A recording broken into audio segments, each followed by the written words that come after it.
LWO1 WeatherNet. Liftoff conditions looking pretty good. ESTS is ready for launch. Ignition. Liftoff. Falcon 9 has cleared the tower.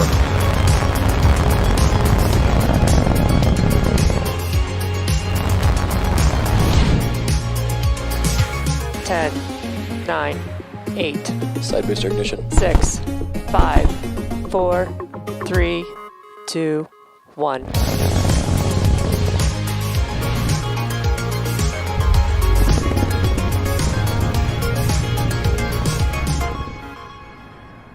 Good morning. It's Saturday, November 13th, and you're looking at a live view of Falcon 9 as it awaits its 7:19 a.m. Eastern Time launch from Space Launch Complex 40 at Cape Canaveral Space Force Station. My name is Yomezo, and I'm a propulsion engineer here at SpaceX, joining you from our headquarters in Hawthorne, California. Thank you for joining us for our 15th Starlink launch of the year and SpaceX's 23rd mission of 2021. Starlink is a satellite internet constellation designed and manufactured by SpaceX that can provide high-speed, low-latency internet to people living in remote and rural locations around the globe. This launch will send 53 Starlink satellites into low Earth orbit, which brings us one step closer to near global coverage of the populated world in 2021. It's been an exciting week here at SpaceX with the return of NASA's Crew 2 astronauts on Monday, followed on Wednesday by the launch of Crew 3, who just docked with the space station less than about 36 hours ago. And we'll talk more about that later in the broadcast. The latest weather forecast shows 90% favorable for liftoff. The vehicle, satellites, weather, and range are all looking good for an on-time liftoff just a few minutes from now. Now, Falcon 9 stands 70 meters tall and is a two-stage rocket designed and manufactured by SpaceX for the reliable and safe transport of people and payloads into Earth orbit and beyond. For all of you Star Wars fans, this fun fact is for you. Our Falcon 9 rocket is named after what some would say is the fastest ship in the galaxy, aka the Millennium Falcon, and the number 9 indicates the number of Merlin 1D engines on the first stage. The bottom two-thirds of the vehicle is the first stage, and you may be able to just make out the soot markings left over from its previous 8 flights. The booster you see on your screen has previously supported NASA's Crew Demo 2, Anasis 11, CRS 21, Transporter 1, and 4 previous Starlink missions. The first stage accelerates the vehicle through the Earth's atmosphere into space with the help of 9 Merlin engines at the base of the rocket. We will be attempting to recover the first stage on our drone ship Just Read the Instructions, which for reference is about the size of a football field, and if successful, it will mark the 87th recovery of a Falcon 9 first stage. On top of the first stage is the black carbon fiber inner stage, and on top of that is the Falcon 9 second stage, which has a single Merlin vacuum or MVAC engine. Now, once the first and second stages separate at about 2.5 minutes in the mission, the MVAC engine will ignite and carry the Starlink satellites to a low Earth orbit around the Earth. The stack of satellites is safely enclosed inside the 17-foot diameter payload fairing, which you can see on your screen there, which is that pointed cone at the very top of the rocket. Now, this payload fairing protects the payload from aerothermal loads, heating, and contamination during ascent. Once we reach the vacuum of space, we will jettison the fairing halves as the second stage continues on its journey to orbit. And just as we reuse Falcon 9, we do recover and reuse our fairing halves as well. The fairing halves we're using today are flight proven, so one half supported the GPS 3-4 mission and a Starlink mission, and the other half has previously supported a different Starlink mission. We will be attempting to recover these halves again using our recovery vessel, Finn. Propellants have been loading on the vehicle since T-minus 35 minutes. Falcon 9 is a bipropellant vehicle, which means it uses 2 propellants, a fuel and an oxidizer. An oxidizer is a type of chemical that a fuel requires in order to burn. So most burning on Earth uses oxygen, which is readily available in Earth's atmosphere. But in space, there's no atmosphere to provide oxygen or any other oxidizers, so rockets need to carry up their own. For Falcon 9, our fuel is a refined form of kerosene known as RP1, and our oxidizer is a super chilled liquid oxygen called LOX. The liquid oxygen is chilled well below its boiling point, so it becomes what we call densified, which means that it has a much greater amount of mass per volume and means we can load more of it into the booster. In addition to its propellants, Falcon 9 also needs an ignition source in order to go, and for that we use the chemical TTEB, or triethyl aluminum and triethyl borane. When it's fully fueled, Falcon 9 holds just over 1 million pounds of propellant that the vehicle will burn through in less than 3 minutes after liftoff. Currently, fuel is fully loaded on both Stage 1 and Stage 2, and liquid oxygen is about 90% on Stage 1 and about halfway on Stage 2. Once all the tanks are full, both stages will continue to be topped off with propellant until T-minus 2 minutes to keep temperatures as cold as possible. The latest weather forecast is showing about 90% favorable for liftoff. The vehicle, satellites, weather, and range continue to look good for an on-time liftoff just a few minutes from now.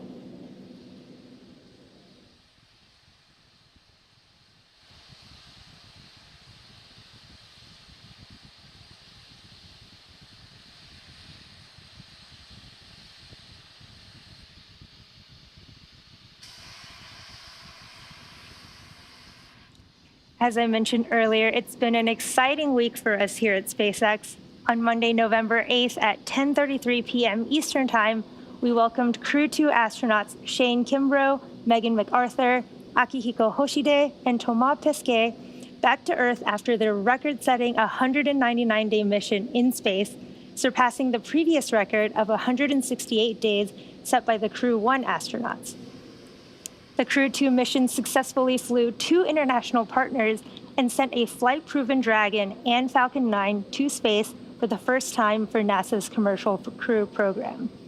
Less than 47 hours after Crew 2 splashed down off the coast of Pensacola, SpaceX and NASA launched Dragon's third long-duration operational crew mission, Crew 3, to the International Space Station from historic Launch Complex 39A at NASA's Kennedy Space Center in Florida. Falcon 9 lifted off at 9:03 p.m. Eastern Time Wednesday evening with NASA astronauts Roger Chari, Tom Marshburn, Kayla Barron, and European Space Agency astronaut Matthias Maurer on board. This mission marks SpaceX's third human spaceflight this year and 5th to date. Following stage separation, Falcon 9's first stage landed on a short-fall of Gravitas drone ship off the coast of Florida. And meanwhile, Dragon and the crew continued on their 21.5-hour journey in space, docking with the floating laboratory of the International Space Station at 6:33 p.m. Eastern Time Thursday evening. At 8:25 p.m. Eastern Time, the hatch opened, and Crew 3 astronauts were welcomed aboard the space station, commencing their 6-month mission. SpaceX has now flown 18 humans to space in the past 18 months, and in just a few minutes, we're looking to round out what's been an awesome week for spaceflight with our 23rd mission of 2021. We are currently just about T-minus 5 minutes from liftoff of our 15th Starlink mission, and Falcon 9 is progressing into the final stages of the launch countdown. Next up, the truss structure next to the vehicle, known as the transporter erector, or TE, will start to retract.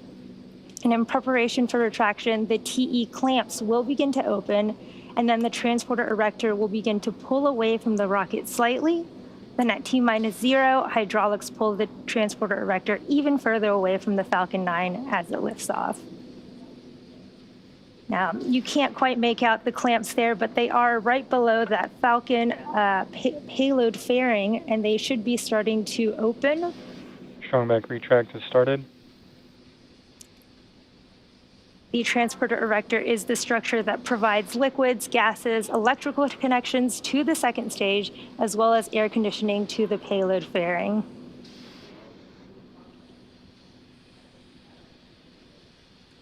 At this point in the countdown, both the first and second stages are nearly fully loaded with 1 million pounds of kerosene fuel and liquid oxygen, or LOX. And those white clouds that you see around Falcon 9 are created when our propellant oxidizer, and that super chilled liquid oxygen, comes in contact with the warm, humid air in Florida. Both the first and second stages should finish loading propellant about a minute apart from one another, with the first stage finishing up at about T-minus 3 minutes here in about 30 seconds. And then the second stage should finish at about T-minus 2 minutes, which is about a minute after that. At T-minus 60 seconds, Falcon 9 will be in startup, and this means that the rocket's autonomous internal flight computers will have taken over the launch countdown, and just inside of T-minus 2 seconds, we light the Merlin 1D engines and we're set Stage for 1 liftoff. LOX load has closed out. You heard the call out that we did just finish the Stage 1 LOX load. And again, Stage 2 will be finishing up in just about a minute. Final Pogo bleed verification. The Starlink payload continues to be healthy, and the Falcon 9 team is tracking no issues on the rocket. Weather is still looking favorable, and the range is green for launch. Here at just about T-minus 2 minutes and 36 seconds, let's listen in to the terminal countdown.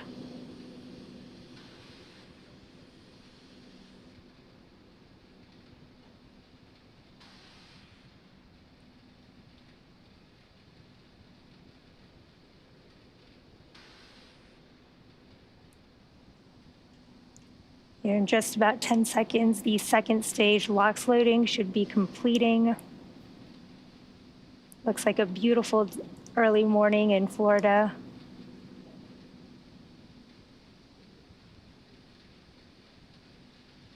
Stage 2 LOX load has closed out.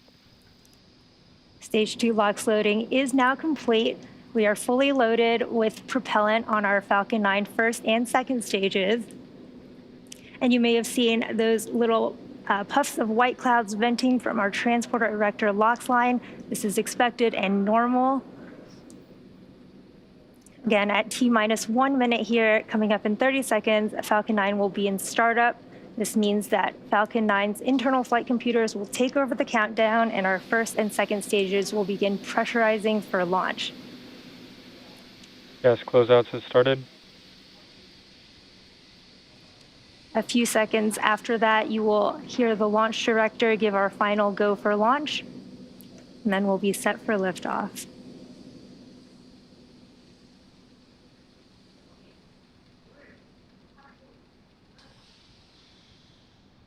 Falcon 9 is in startup. Falcon 9 is in startup. Our first and second stages are pressurizing for launch.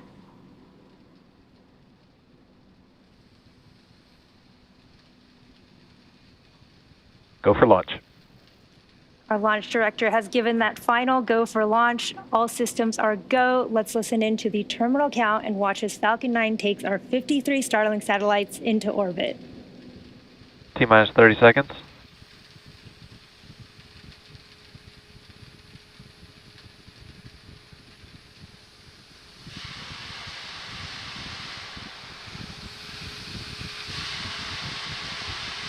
T-minus 15.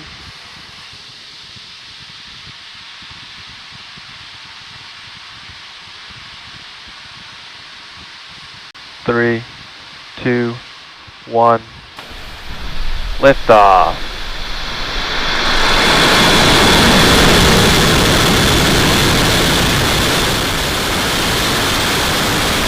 Vehicle is shifting downrange.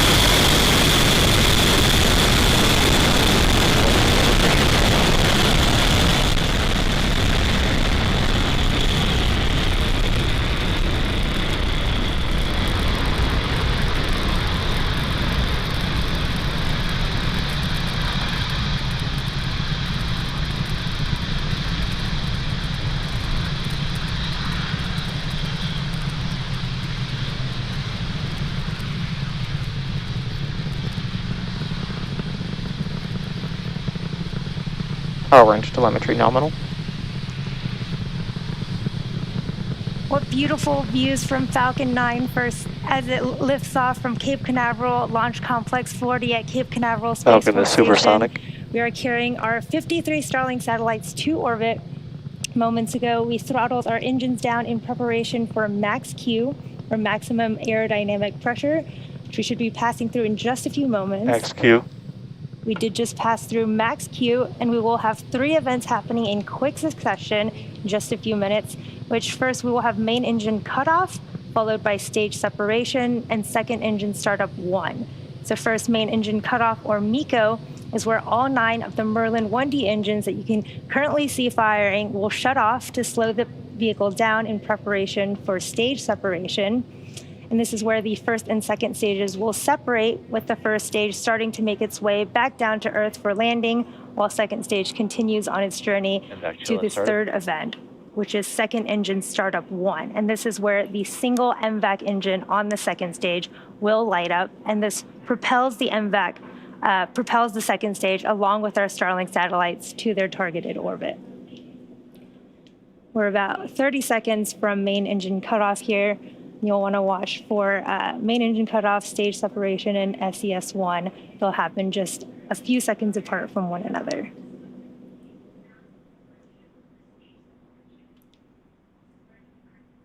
We will also have our fairing deployment from our second stage very shortly after those 3 events, and we should hopefully get some cool live views from our second stage. You can see the Falcon 9 first stage going through the mist there. Stage separation confirmed. We did have main engine cutoff and stage separation. You can see second engine startup. Ignition. We did have MVAC ignition, that is second engine startup. On those live views from the second stage on your right, you can see the first stages for... Fairing separation confirmed. Fairing has also separated on our second stage. You can see our 53 Starlink satellites there. And there on your left, the first stages, 4 hypersonic Griffins have deployed.